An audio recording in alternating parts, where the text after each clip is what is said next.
मैं हूं आबिद हुसैन शेख, आपका खैर मकदम है 4 टीवी न्यूज कर्नाटक एक्सप्रेस में। युवक की हत्या पर लगा संघ परिवार पर आरोप।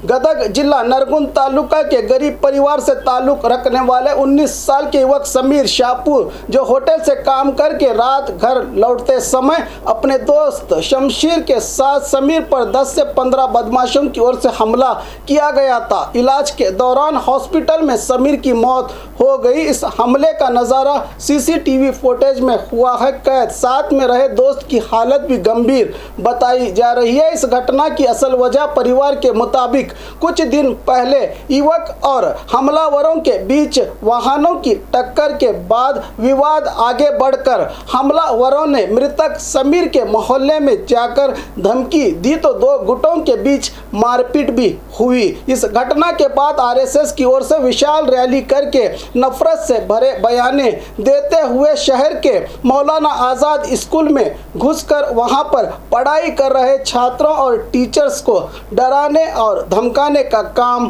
किया गया था, जिसके बाद समीर पर जानलेवा हमला करके मौत की नींद सुलाने की बात परिवार की ओर से कही जा रही है, जिसको लेकर शहर में तनाव का माहौल बना हुआ है। शहर की पुरअमन फिजा में नफरतों का माहौल बनाकर इसकी एकता और भाईचारे को नुकसान पहुंचाने वाले समाजघातक शक्तियों पर कार्रवाई करके पुलिस ने अपना धर्म निभाते हुए मकामी बजरंग दल मुखंड सहित 4 कार्यकर्ताओं की गिरफ्तारी की है। पुलिस ने आरोपियों पर सख्त कार्रवाई और मृतक के परिवार को 25 लाख परिहार देने की मांग की है। प्रगति पर संगठनों ने पुलिस कर्मचारियों के ओर से ही गांजे का व्यापार हुए गिरफ्तार। राज्य के सीएम बसवराज बोम्मई के घर की सुरक्षा के लिए तैनात सेवा दे रहे पुलिसकर्मी शिव कुमार और संतोष, जो कोरमंगला पुलिस थाना कर्मचारी होने के साथ साथ ड्रग्स पेडलर से कम कीमत में गांजा खरीद के व्यापार किया करते थे, जिनकी गिरफ्तारी आज की गई है। इसकी जानकारी दी CCB joint commissioner Sandeep Patil ने।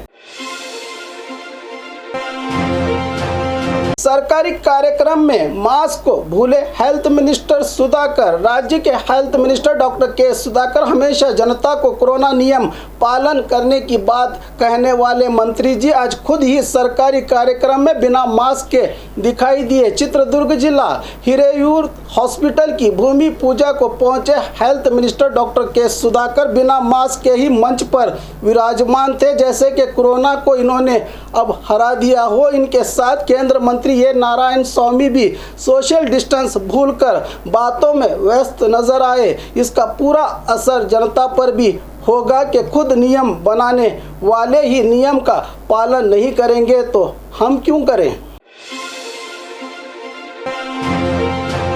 वैक्सीनेशन लेने पर हाथ खोने की कगार पर व्यक्ति कोप्पड़ तालुका बहादुर बंडी गांव के हनुमंत अप्पा ने अप्रैल 4 को वैक्सीनेशन लिया था। तभी से आज तक इनके हाथ के इंजेक्शन वाली जगह पर सूजन आने से सही तरह से हाथ काम नहीं कर पा रहा है। अब प्राइवेट हॉस्पिटल में इलाज करवाने पर बड़े नुकसान की बात कही जा रही है। डॉक्टरों की ओर से इनका हाथ इनके शरीर से साथ छोड़ सकता है। इसका कौन जिम्मेदार, कहाँ है वैक्सीनेशन सुरक्षित बताने वाले नेता, कह रही है जनता।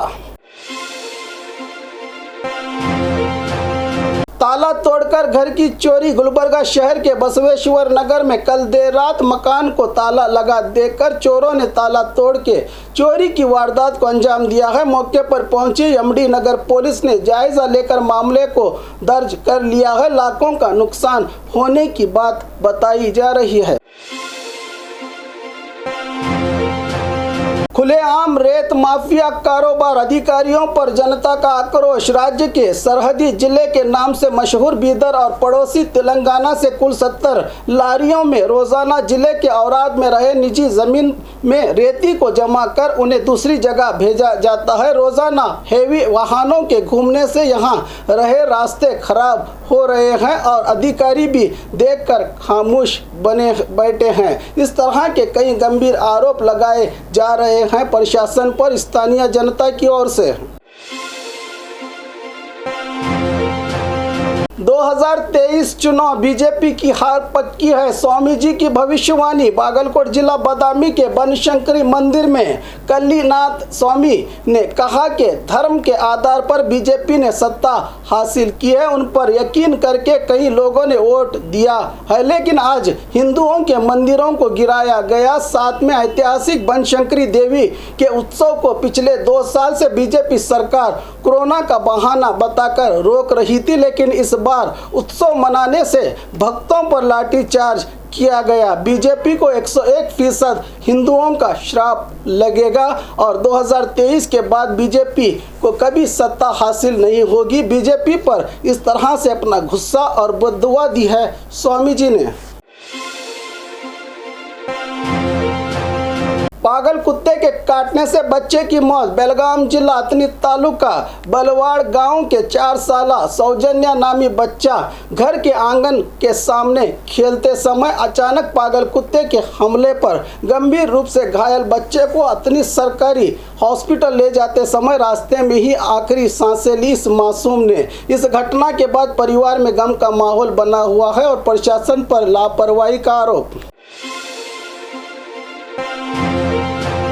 इलेक्ट्रिक क्रिमिनेशन शवगार का चालन किया विधायक ने। बागलकोट शहर के नवनगर में निर्माण हुए मुक्ति धाम बिजली पर चलने वाले चितागार को आज स्थानीय बीजेपी विधायक डॉक्टर वीरनाथ चरण तिमट ने चालन करके जनता के लिए लोकार्पण किया। इस मौके पर DC captain Rajendra, SP Lokesh Jaglasar के अलावा और भी कई अधिकारी और नेता रहे मौजूद।